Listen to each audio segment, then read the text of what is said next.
চট্টগ্রাম মেডিকেলে পাশাপাশি শয্যায় চিকিৎসাধীন বাবা আকবর ও ছেলে মারুফ। বাবা ডেঙ্গু আক্রান্ত আর ছেলে ডেঙ্গু চিকুনগুনিয়া দুটিতেই।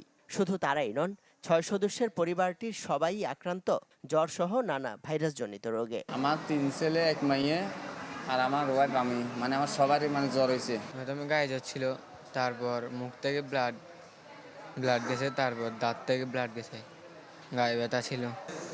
মহানগর ও জেলার ঘরে ঘরে এখন ইনফ্লুয়েঞ্জা, ডেঙ্গু, চিকুনগুনিয়ার মতো রোগের প্রাদুর্ভাব। চট্টগ্রাম মেডিকেলের তথ্য বলছে, বর্তমানে হাসপাতালের বহির্বিভাগে চিকিৎসা নেওয়াদের 60%ই জ্বরজনিত। চট্টগ্রামে এখন পর্যন্ত সরকারিভাবে চিকুনগুনিয়া নির্ণয়ের কোনো ব্যবস্থা নেই।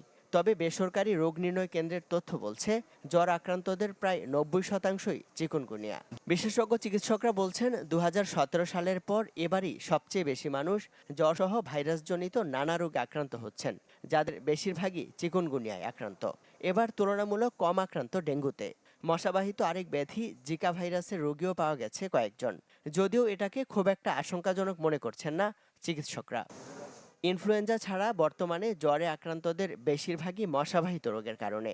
এবার ডেঙ্গুর চেয়ে চিকুনগুনিয়া আক্রান্ত অনেক বেশি হলেও সরকারি হাসপাতালে টেস্ট না হওয়ায় তার সঠিক কোনো পরিসংখ্যানও নেই স্বাস্থ্য বিভাগের কাছে।